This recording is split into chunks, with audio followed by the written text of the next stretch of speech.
हरे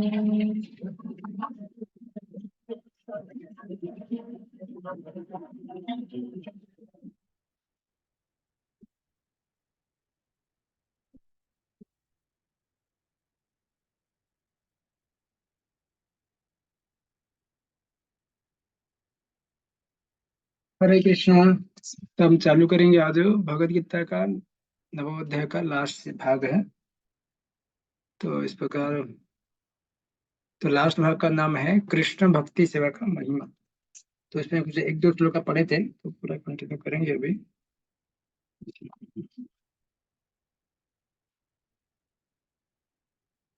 तो कृष्ण भक्ति की महिमा। तो 26 नंबर में किस प्रकार भक्ति अति सहज रूप से भगवान कृष्ण बताए। केवल देवता को पूजा करने के वाला मंत्र रहता है। भगवान कृष्ण को भक्ति करने के लिए कुछ नियम कुछ नहीं है। जो श्रद्धा से प्रेम से भगवान को अर्पण करते वो प्रसन्न हो जाते।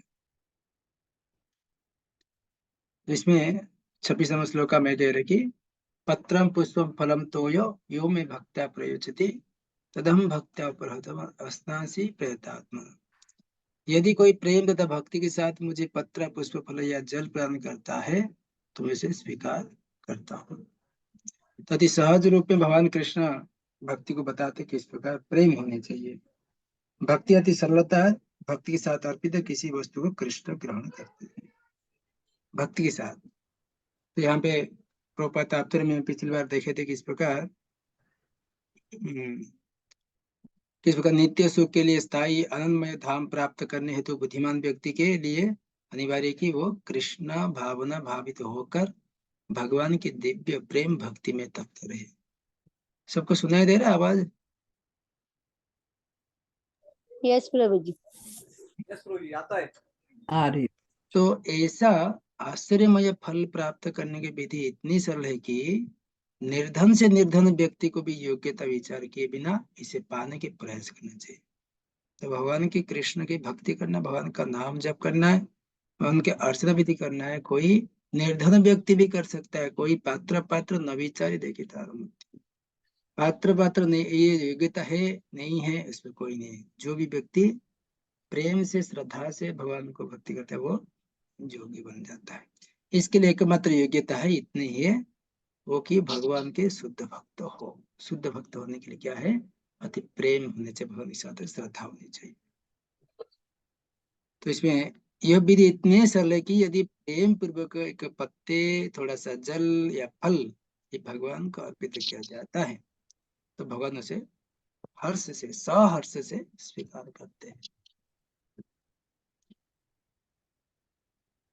तो अभक्त अगर कोई भेंट नहीं चाहते, अभक्त से कहीं भी भेंट नहीं चाहते हैं, तो पिछले बार देखे किस प्रकार दुर्योधन से किस प्रकार वो 56 भोग भी उसको अस्वीकार कर दिए थे भगवान कृष्ण ने। केवल भक्त अपने कृष्ण अपने शुद्ध भक्त से एक छोटा सा फूल तक ग्रहण करते हैं। तो इसमें अन्य किसी से कुछ भी नहीं चाहिए। भगवान तो सेल्फ सेटिस्फाइड, आत्मसंतुष्ट है, तो भी वे अपने भक्तों की भेंट को प्रेम तथा स्नेह, ये महत्वपूर्ण है। भगवान क्या ग्रहण करते? अपने अपना संतुष्ट रहते भगवान कृष्ण। तो उनको कुछ आवश्यकता नहीं है। केवल कोई व्यक्ति अपना श्रद्धा से, प्रेम से, स्नेह से देते हो ग्रहण करते हैं।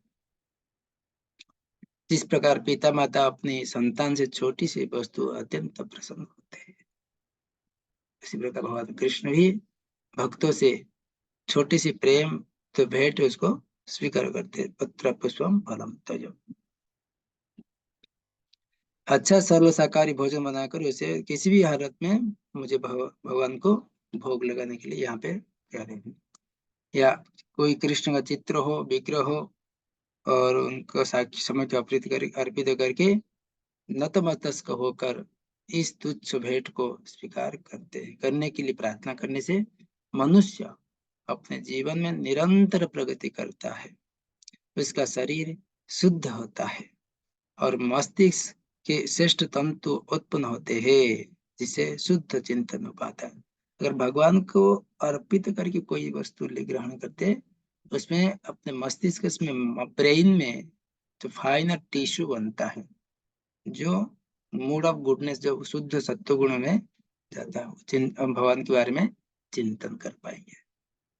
तो ये होता है, भगवान कृष्ण बता रहे, कोई प्रेम से मुझे पत्र पुष्प देता है, ग्रहण मुंह में इसको ग्रहण करता हूँ। उसके प्रपाद अलग अलग एंगल से, अलग अलग से उसको बनना किए। तो बोले कि अगर इसमें बताते कि कोई पूछेगा कृष्ण ने भक्ति प्रक्रिया बताए तो पूर्ण संपर्क किया जाता है, भक्ति नहीं कर सकते, इसके लिए अगर कोई इस प्रकार भी नहीं कर सकते भगवान को, पत्र पुष्प हम भी नहीं दे सकते, कोई प्रश्न कर सकता है कि हम कहाँ से लाएंगे पत्र पुष्प, हमें शहर में मिलता नहीं, तुलसी पत्ता फल फल अच्छा मिलता नहीं, प्रेम नहीं।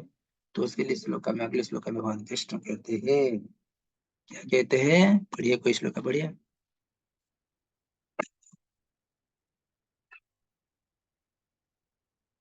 हरे कृष्ण, कोई श्लोक पढ़िए।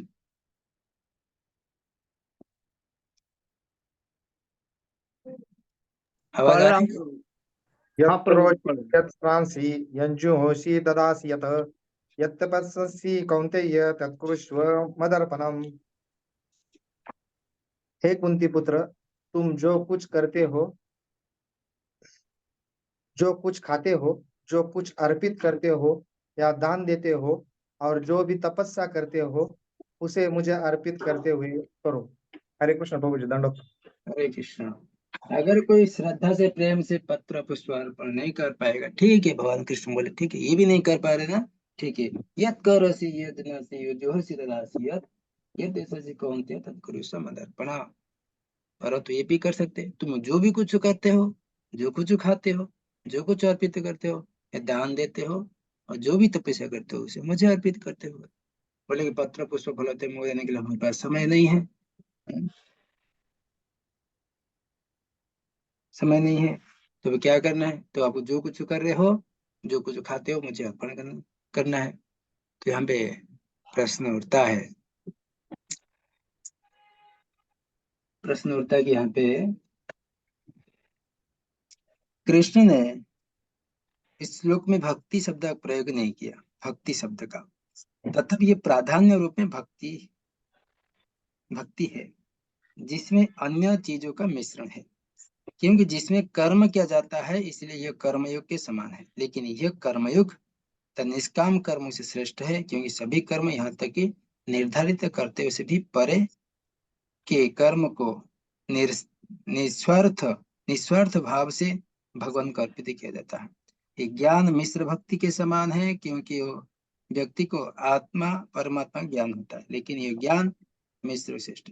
तो बोलते हैं कि मात्र आकर्षक होता है भगवान से, लेकिन क्योंकि चेतना हमेशा भगवान में स्थिर नहीं रहती है, तथा व्यक्ति को जो चाहता है वो करता है, और पहले अर्पण करने के बजाय करने के बाद कृष्ण को अर्पण करता है। अतः ये अनन्य भक्ति नहीं है कहलाती है, जिसे मालूम होता है। तो कौन से कर्म भगवान संतुष्ट करते हैं, फिर उन्हें क्या कहा जाता है, उसे प्रकार कर्म करने पहले कृष्ण को अर्पित किया जाता है। तो बोले कि यहाँ पे प्रभुपाद भी समझा रहे, तो जो भी कुछ कर रहे अपने जीवन निर्वाह के लिए जो भी कर्म करते हैं, तो कृष्ण यहाँ पर आदेश देते कि हर व्यक्ति उनके लिए कर्म करे। प्रत्येक व्यक्ति को जीवित रहने के लिए तो कुछ ना कुछ करना पड़ेगा, तो उसको कृष्ण को अर्पित, तो भोजन का उचिष्ट ग्रहण करें, भगवान को कृष्ण को भोजन लगाएंगे, भोग लगाएंगे, उसके बाद ग्रहण करें, ये बोले। तो प्रभुपाद कह रहे कि प्रत्येक व्यक्ति तो कुछ ना कुछ धार्मिक अनुष्ठान करते होते हैं, ये करो सी जो कुछ ना कुछ करना होता है, धार्मिक अनुष्ठान भी करते हैं। कोई जॉब करता है, वो कुछ कर रहा है, तो उसमें भगवान को अर्पण करना है। धार्मिक अनुष्ठान कुछ कर रहे हैं, तो धार्मिक अनुष्ठान में भगवान को हम पे बोले कि प्रत्येक व्यक्ति कुछ ना कुछ धार्मिक अनुष्ठान करने होते हैं, अतः कृष्ण की संस्तुति की है, इसे मेरे हेतु करो। भगवान कृष्ण के हेतु, भगवान कृष्ण को केंद्र करते हुए करो जो भी धार्मिक कर रहे हो। तो यहाँ पे प्रत्येक व्यक्ति तो कुछ दान देता है, दान देता था, कृष्ण कहते कि ये मुझे दो। उसका अर्थ है कि अधिक धन उपयोग कृष्ण भावनामृत आंदोलन की उन्नति के लिए करो, भगवान के कृष्ण के प्रचार के लिए, भगवान के अलग प्रकार के कार्य के लिए दान करना चाहिए, कृष्ण भक्ति के प्रचार सेवा के लिए दान देना चाहिए। ये ऐसे बोले, जो करो मुझे अर्पण करो, अर्पित करते हुए दान देते हुए भगवान को अर्पण करो। तो ये होता है कि बहुत प्रभुपाद यहाँ पे बता रहे हैं। तो कोई प्रश्न कर सकता है कि तो इसमें लिखा है कि हम कैसे करेंगे सब, सब कुछ अर्पित करने का फल क्या मिलेगा हमको? अगर ऐसे सब अर्पित कर देंगे, हम दान दे देंगे या अलग प्रकार का जो भी कर्म करते हैं उसको भगवान को भोग लगा देंगे, तो उसका फल क्या मिलेगा? तो 28 नंबर में बता रहे हैं, 28 नंबर में बता रहे इसका फल क्या मिलता है। पढ़िए। हरे शुभाशुभ कृष्ण। फलेरेव मोक्षस्य कर्म बंधने संन्यास योग युक्ताम आत्मा विमुक्तो मामुपैष्य शशि। इस तरह तुम कर्म के बंधन तथा इसके शुभाशुभ फलों से मुक्त हो सकोगे। इस संन्यास योग में अपने चित्त को स्थिर करके तुम मुक्त होकर मेरे पास आ सकोगे। हरे कृष्ण। तो कोई प्रश्न करे कि अगर हम इसे दान करेंगे, जो कुछ करेंगे भगवान को अर्पण करेंगे, तो हमको क्या लाभ होगा? तो यहाँ पे भगवान भाई कृष्ण यार बताते हैं, नेटवर्क नहीं। सर हरे कृष्ण।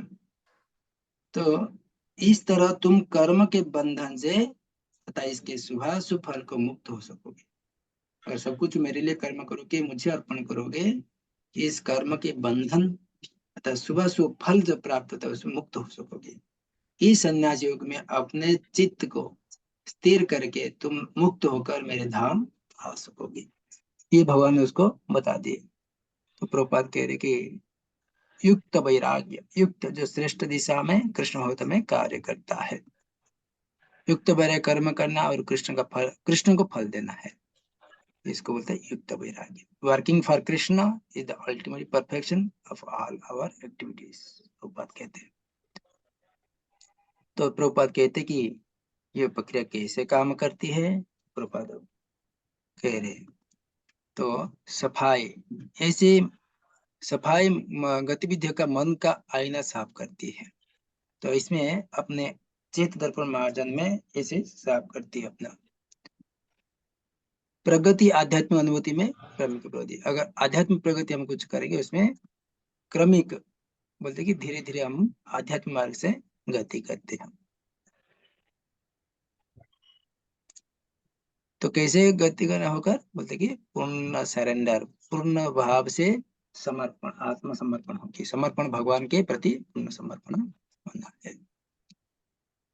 तो उसके बाद क्या होना है? उसके बाद मुक्ति, अंत में मुक्त हो जाता है, धर्म अर्थ काम मोक्ष से मुक्ति हो जाता है। तो प्रभुपाद कहते कि असली सन्यासी कौन है? सन्यास मतलब ये सब सारे कुछ सन्यासी था, सब कुछ भौतिक जो से त्यागी रहते हैं उसको सन्यासी कहते हैं। तो असली सन्यासी कौन है? उसमें निष्काम भगवान की सेवा में जीवन समर्पित करने के अलावा और कोई दिलचस्पी नहीं है। भृत्य भाव अर्थात हमेशा अपने को भगवान की शाश्वत सेवक रूप में सोचता है। निर्भरता, ओनली कृष्ण की, भगवान कृष्ण के ऊपर, इच्छा के ऊपर निर्भर करता है। वैदिक अनुष्ठान से परे होते हैं, जो वेदों को फलदायी कार्यों के निर्धारित कर्म कांड पर गंभीरता से ध्यान नहीं देता है। वेदों में क्या फल मिलेगा, ये करेगा ये फल मिलेगा, इसके ऊपर ध्यान देते, ये है असली सन्यासी। सामान्य व्यक्ति के लिए निर्धारित करते हुए अनिवार्य है, प्रभुपाद कहते हैं। लेकिन एक शुद्ध भक्त जो पूरी तरह से भगवान की सेवा में लगा हुआ है, वो कभी कभी निर्धारित कर्तव्य को विरुद्ध प्रतीत हो सकता है, लेकिन वास्तव में ऐसा नहीं है। कभी लगता है कि बुक डिविजन कर रहा है, कुछ तो कर रहा है, वो पैसा कमाने के लिए कर रहा है, ऐसा विरुद्ध प्रतीत हो सकता है, लेकिन ऐसा वास्तव में नहीं है शुद्ध भक्त का।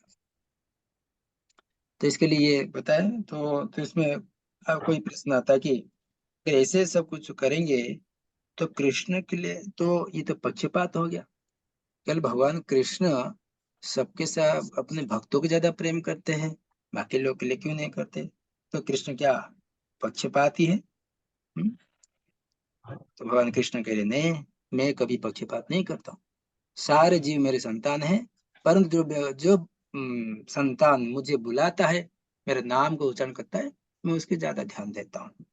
इस लोक में कह रहे। बढ़िया। हरे कृष्णा।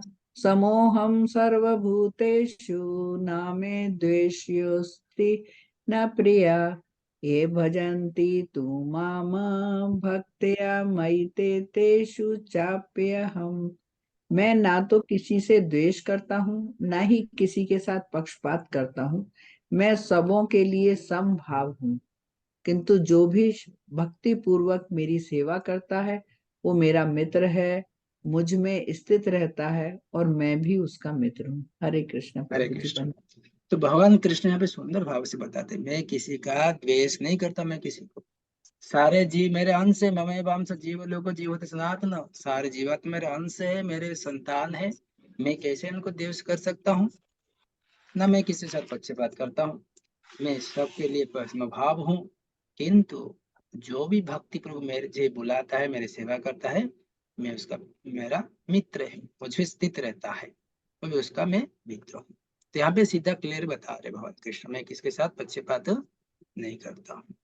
तो प्रभुपाद कह रहे कि यदि कृष्ण सभी के समान है, तो कोई प्रश्न करता है प्रभुपाद को, यदि कृष्ण का सभी के साथ समान है, कोई भी उनका विशेष मित्र नहीं है, तो भी उन भक्तों को विशेष रुचि क्यों लेते हैं, जो हमेशा उनकी दिव्य सेवा में लगे रहते हैं।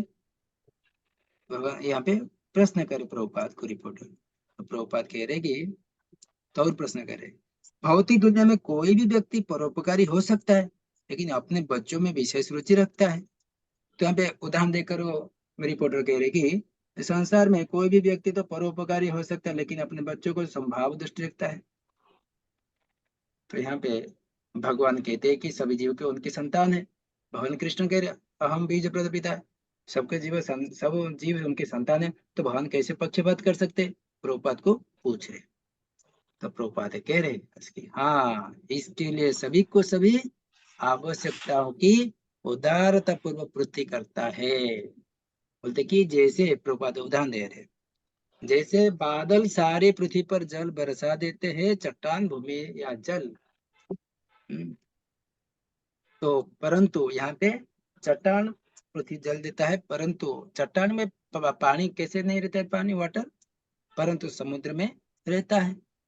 तो यही कहते कि हम बारिश ने पक्षपात किया, पत्थर के ऊपर पानी रखा नहीं, दिया नहीं, बारिश हुआ नहीं, वो खाली केवल समुद्र में बारिश होता है नहीं, समुद्र में पानी ग्रहण करने के लिए, वाटर ग्रहण करने के लिए, एक्सेप्ट करने के लिए उसको वो पात्रता है, उसके पास गुण है।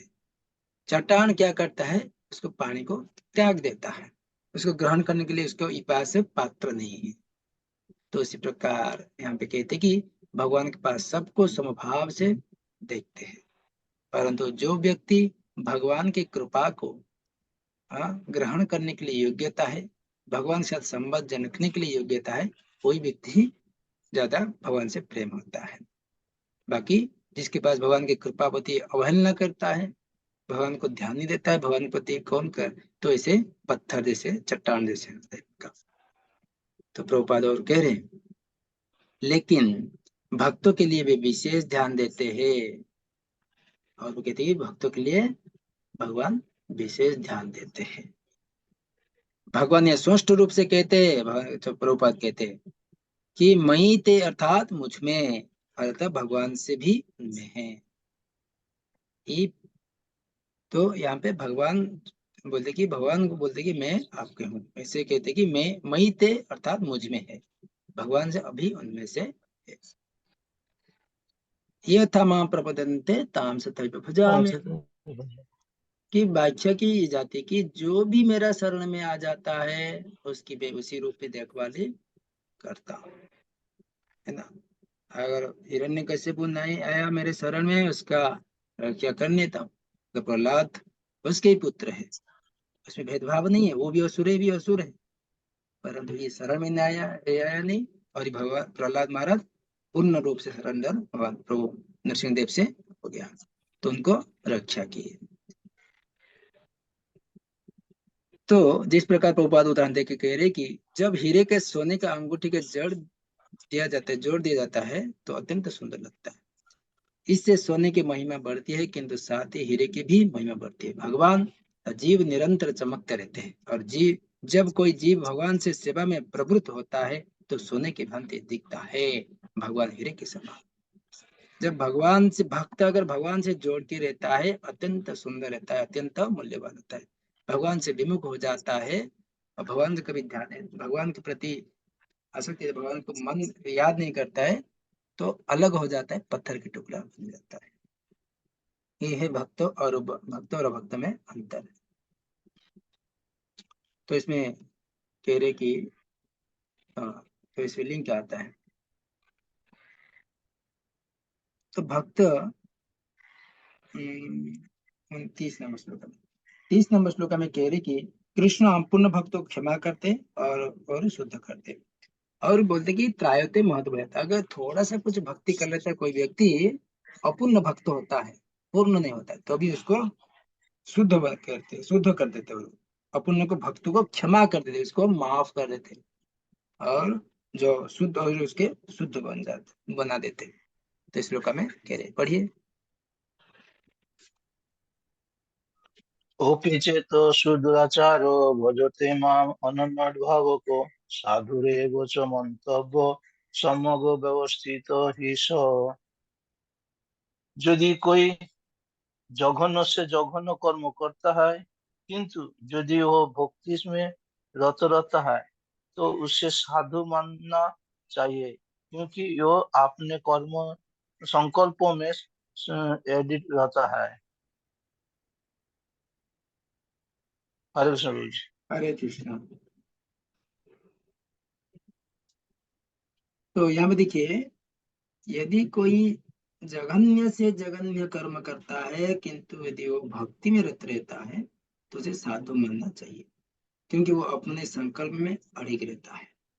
अपि चेत सुदुराचार, अर्थात दुराचार होते हैं भजते मानने भाग। अगर कितना बड़ा भी नीच कुल में जन्मा हो क्यों न हो, पापी हो, अगर मेरे भजन करता है, तो उसको मैं बोलते कि क्षमा करता हूँ, शुद्ध कर देते।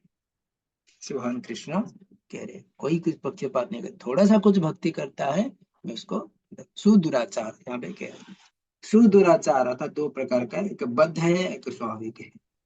जो बद्ध रहता है, वे शरीर के रक्षा के लिए या समाज और राज्य के नियम का पालन करने के लिए बद्ध है। और स्वाभाविक जीव की गतिविधियां में आध्यात्मिक और प्रकृति के प्रति सचेत रहना, ये स्वाभाविक गुण है। सुदुराचार दो करके रहते हैं।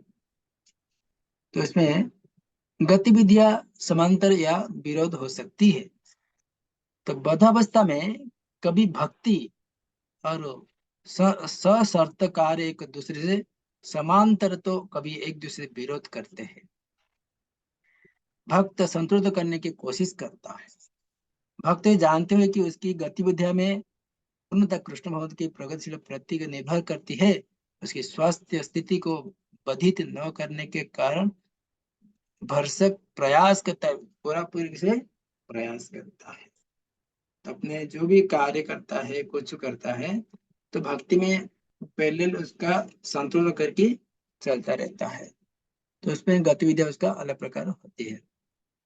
क्षणिक पतन, इस प्रकार व्यक्ति अलग प्रकार पतन हो जाते हैं अपने भौतिक आसक्ति कारण। क्षणिक पतन से वो अयोग्य नहीं हो जाता है। श्रीमद् भागवत में कहा गया, यदि कोई पतित हो जाता है, किंतु यदि भगवान के दिव्य सेवा में लगा रहे, तो हृदय में वास करने वाले भगवान उसे शुद्ध कर देते हैं और उस निंदनीय कार्य के लिए क्षमा ही कर देते हैं भगवान कृष्ण। इस प्रकार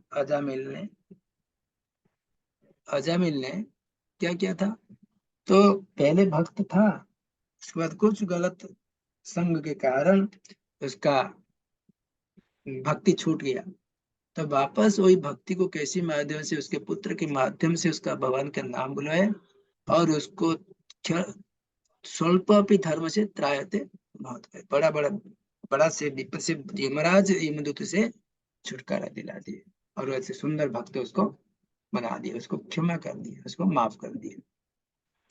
साधुरेव शब्द अत्यंत प्रभाव, साधुरेव अर्थात ये अभक्त के सावधान करते कि आकस्मिक पतन के कारण भक्त का उपवास नहीं किया जाना चाहिए। किसी का पतन हो जाता है, उसको उपवास नहीं करना चाहिए, उससे तभी भी साधु ही मानना चाहिए। मंतव्य शब्द तो इससे भी अधिक बलशाली है।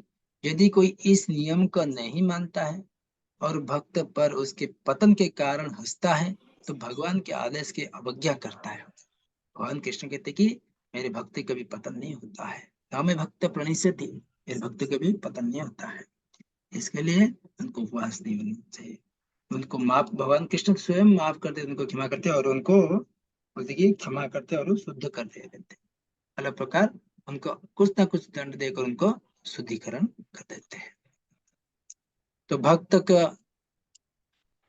की एकमात्र योग्यता है कि वो अविचल तथा अनन्य भाव से भक्ति में तत्पर रहे। तो यहाँ पे प्रभुपाद को लिख रहे कि उसमें उदाहरण देकर बता रहे, यदि भगवत भक्ति में तत्पर व्यक्ति कभी घृणित कार्य करता पाया जाए तो इन कार्य में उन धवों की तरह माना लेना चाहिए जिस प्रकार चांदों में खरगोश का धवे है। इन धवे से चांदनी का विस्तार का बाधा नहीं जाती है। उसी प्रकार साधु पद से भक्त का आकस्मिक पतन उसे निंदनीय नहीं बनाता है। इस प्रकार भरत महाराज तो उसमें उसके भक्ति के मार्ग में पथक बाधक बन गया था हिरण्य, परंतु वो निंदनीय नहीं बनाता है। और उदाहरण देकर बता रहे कि जय विजय थोड़ा सा निंदनीय कार्य की, लेकिन उसको निंदनीय नहीं बनाता है। तो उनको भगवान स्वयं उद्धार करने के लिए अलग अलग अवतार दिए थे, उनको उद्धार करने के लिए क्षमा कर देते। तो इस प्रकार बोले कि इस प्रकार कैसे शुद्ध करते और बताते कि श्लोक में 31 नंबर श्लोक में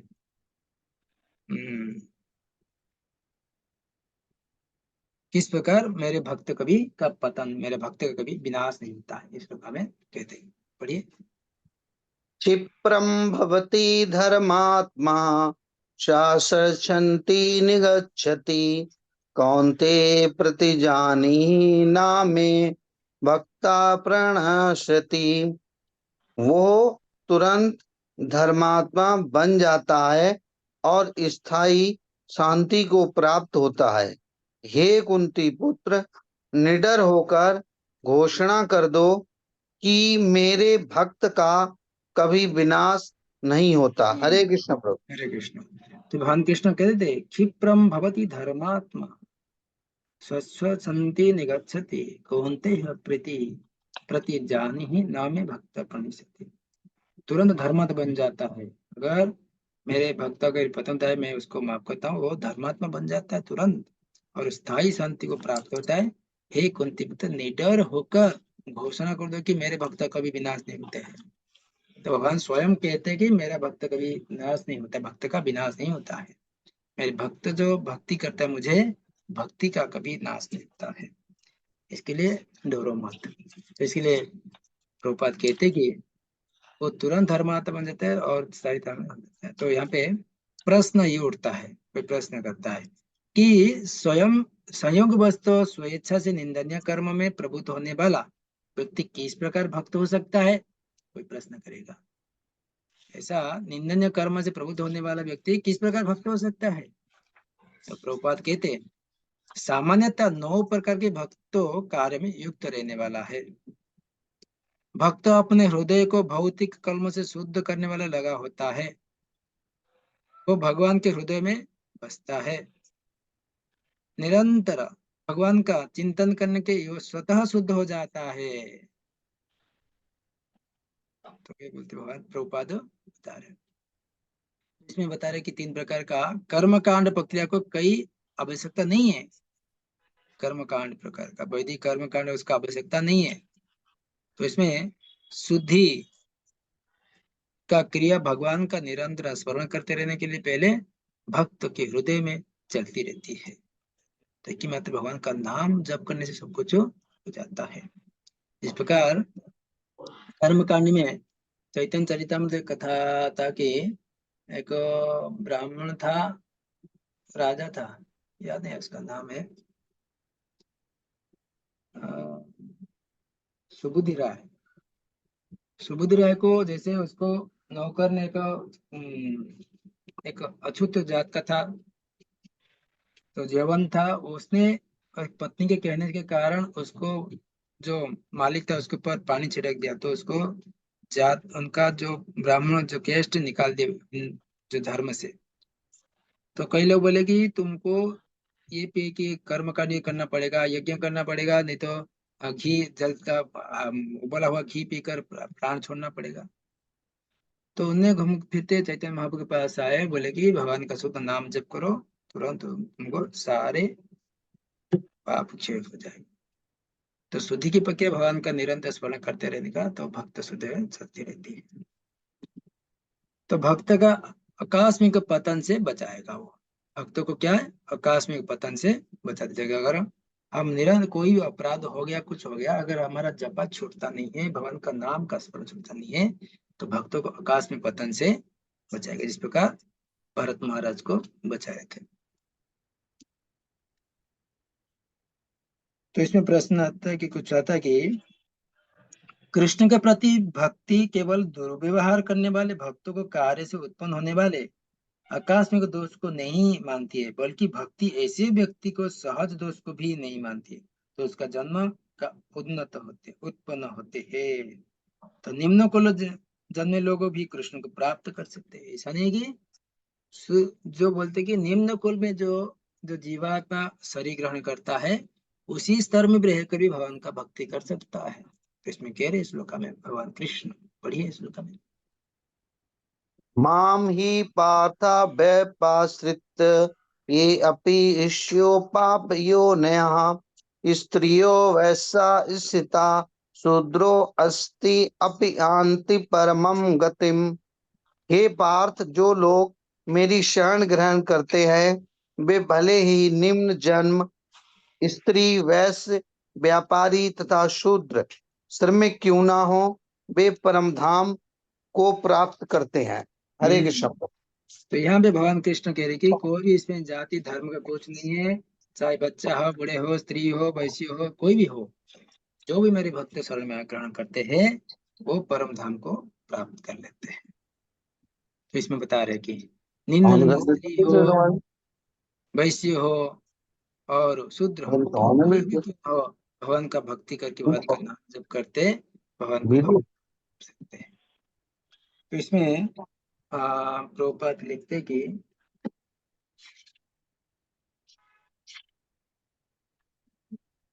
यहाँ पर भगवान ने स्पष्ट कहा कि भक्ति में उच्च तथा निम्न जाति के लोग के भेद नहीं करता होता है। भौतिक जीवन में ऐसा विभाजन होता है कि, किंतु भगवान के दिव्य भक्ति में लगे व्यक्ति पर यह लागू नहीं होता है। सभी परम धाम के अधिकारी। भागवत में कहा गया कि अधम योनि चांडाल की शुद्ध भक्त में संग में हमें शुद्ध हो जाते, अतः व्यक्ति भक्ति शुद्ध भक्त द्वारा पथ प्रदर्शन उतने बार प्रबल है कि वह उच्च नीच का भेद नहीं किया जाता है, कोई भी उसे ग्रहण कर सकता है। शुद्ध भक्त की शरण ग्रहण करके सामान्य से सामान्य व्यक्ति शुद्ध हो जाता है। प्रकृति के विभिन्न गुणों के अनुसार सात्विक, राजसिक, तामसी को कहा जाता है। इनसे भी निम्न पशु चंडाल भी कहलाते हैं। पापी कुल में जन्म लेते हैं तो सामान्य रूप से उच्च कुल वाले निम्न कुल से जन्म लेने वाले संगति नहीं करते, किंतु भक्ति योग इतना प्रबल होता है कि भगवत भक्त समस्त निम्न कुल वाले व्यक्तियों को जीवन को परम सिद्धि प्राप्त कर सकता है। यही सभी संभव है कि जब कोई कृष्ण की शरण में जाए, जैसा कि विपासित सप्तम सूचित, मनुष्य को पूर्णतया कृष्ण की ग्रहण करनी चाहिए, तो बड़े बड़े ज्ञानी था योगी से भी महान बन सकते हैं। सुंदर बात भगवान कृष्ण यहाँ पे कह रहे हैं। कोई भी इसमें जात पात, कोई नीच ऊंच कुछ नहीं है, जो भी भगवान का भक्ति करता है वो शुद्ध हो जाता है। तो इसमें प्रश्न उठता है कि 33 में योग्य व्यक्तियों के बारे में क्या कहना। अगर इस प्रकार व्यक्ति जो भक्ति करते, थोड़ा सा भगवान का भक्ति करते, वो भी उद्धार हो जाता है, तो पुण्य शुद्धात्मा जो भगवान का निरंतर भजन करते रहते हैं, उनका क्या नहीं होगा। तो यहाँ पे कह रहे हैं, पढ़िए।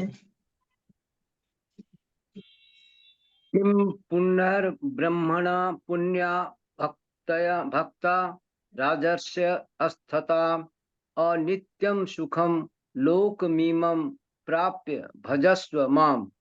फिर धर्मात्मा ब्राह्मणों, भक्तों तथा राजर्षियों के लिए तो कहना ही क्या है। अतः इस क्षणिक दुखमय संसार में आ जाने पर मेरी प्रेमा भक्ति में अपने आप को लगाओ। हरे हरे कृष्ण। बोले जो भी व्यक्ति निम्न कुल हो क्यों न हो वो भी मेरी भक्ति करके मुझे प्राप्त कर सकते हैं। तो फिर धर्मात्मा ब्राह्मण निरंतर जो अपने पुण्य पुण्य पहले जन्म से ही जो भक्ति करते आ रहे ब्राह्मण भक्त है राजस ऋषि है, उनका क्या कहना है।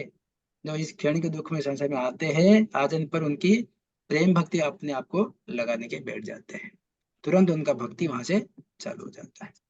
तो यहाँ पे धर्मात्मा ब्राह्मण राजऋषियों और भक्तों ये तीनों का क्या कहना है। तो यहाँ पे प्रभुपाद कहते हैं कि इस संसार के कैसे लोग हैं, किंतु तो भी संसार में किसी के लिए सुखमय स्थान नहीं है। ये संसार ये स्पष्ट कहा गया कि अनित्यम असुखम लोकम, ये जगत अत्यंत है दुखमय, दुखालयम आशाश्वतम अशाश्वतम। तो इसे किसी भले मनुष्य लेने के लायक नहीं, मनुष्य के लेने के लिए लायक नहीं है संसार भौतिक जगत। भगवान तो इस संसार को क्षणिक तथा दुखमय घोषित कर रहे हैं। कुछ दार्शनिक विशेष रूप से मायावादी कहते हैं कि संसार मिथ्या, किंतु भगवत गीता हम जान सकते हैं कि भगवत गीता में ये संसार मिथ्या नहीं है, ये अनित्य है। भगवान को बनाया है संसार मिथ्या कैसे हो सकता है, ये अनित्य टेम्पोरारी है। अनित्य तथा मिथ्या के अंतर है। ये संसार अनित्य है किंतु ये दूसरा भी संसार है, ये नित्य है। जो नित्य है वो संसार, ये संसार दुखमय है किंतु दूसरा संसार आनंदमय है। तो मायावादी जो कहते हैं कि संसार मिथ्या है, परंतु प्रभुपाद कहते हैं कि ये संसार मिथ्या नहीं है, अनित्य है। तो यहाँ पे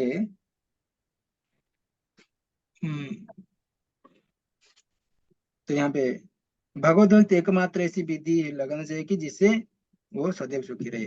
भगवत गति में समाधि जिसके द्वारा सभी वर्गों के लोग सारी समस्या का सुलझाई जा सकती है।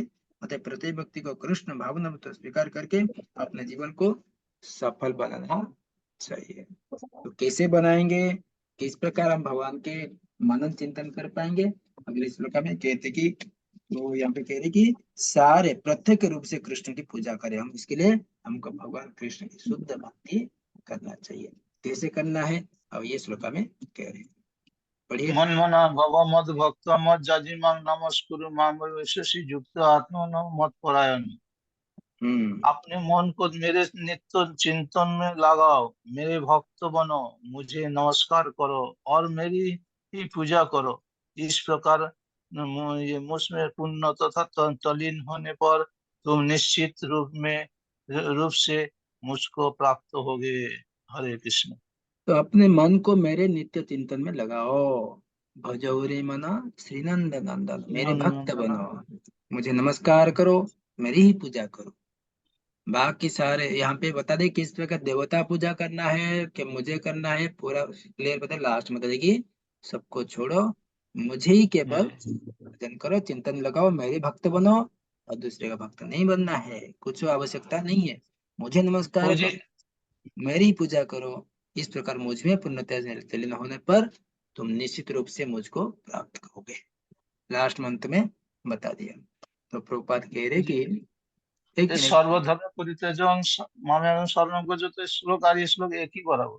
हाँ मालूम, उसका अलग अलग भाव बताते हैं।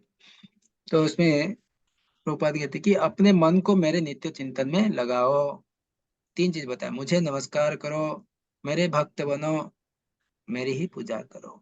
ये चार चीजें यहाँ पे भगवान कृष्ण बता दिए। तो यहाँ पे कह रहे कि भगवान सवे मन कृष्ण पदारविंद, मन को कैसे लगाना है, बच्चाम से वैकुंठ गुणानुपन्ने करो हरि मंदिर मार्जन दिशो श्रुति चकार चित्त कथोदय मुकुंद लिंगालय दर्शनो दर्शो तद्भृत्य गात्र स्पर्श इंग संगतम घ्राणम च तत्पाद सरोज सर्भे सीमत तुलस्या रसनाम तरदर्पिते पादो हरेरि क्षेत्र पदानुसर्पणे शीर हृषिकेश पदाभिविन्दने कामं च दास्यं च दास काम कामया यथा उत्तम श्लोको आश्रयति। इस प्रकार नवदा भक्ति के माध्यम से भगवान कृष्ण को अपने पंच इंद्रिय मन को भगवान के अपने पूर्ण शरीर को भगवान के भजन में लगा सकते हैं।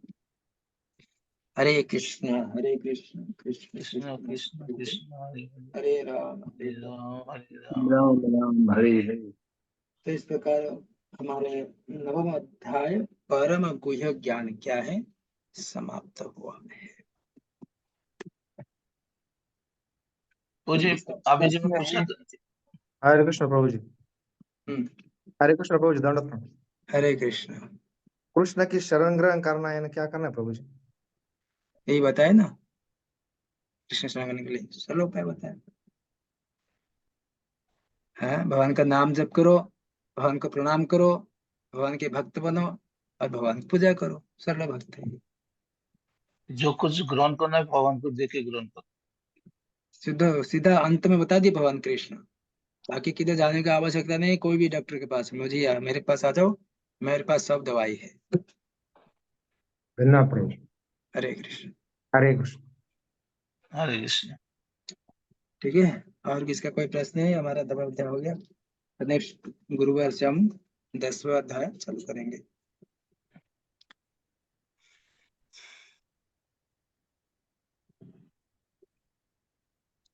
हरे कृष्ण। बहुत बहुत धन्यवाद हरे कृष्ण। आपको। हरे कृष्ण प्रभु जी, दंडवत प्रणाम। हरे कृष्ण। हरे कृष्ण प्रभु जी, एक क्वेश्चन था प्रभु जी। हरे कृष्णा प्रभु जी, दंडवत प्रणाम। एक क्वेश्चन था प्रभु जी। हाँ, यही बोलिए। श्लोक भगवान 18वें अध्याय में 65वें श्लोक यही है प्रभु जी, सेम श्लोक आता है ना ये भी 2 बार। सर्वधर्म परित्यज, वो सब धर्म छोड़कर मुझे शरण में आ जाओ। वो बोले कि यहाँ पे क्या क्या करना, मेरे मन नहीं, को उसके पहले मुझे लगाओ। यही श्लोक है ना प्रभु जी, हाँ, वही सेम ही सब। सेम है प्रभु जी। हाँ, 1865 में भी यही मन मना भूत को मुझे आगे हम ऐसे सत्य से प्रति जाने पे इच्छा है। एक शब्द इधर उधर है खल्ला। ठीक है, हरे कृष्ण। हरे कृष्ण। हरे कृष्ण प्रभु जी, दंडवत प्रणाम। हरे कृष्ण। हरे कृष्ण। दंडवत। हरे कृष्णा प्रभु जी, दंडवत प्रणाम। हरे कृष्ण। हरे कृष्ण प्रभु जी, दंडवत हरे प्रणाम। कृष्ण। हरे कृष्ण। वीडियो में जमीन दिख रहा है।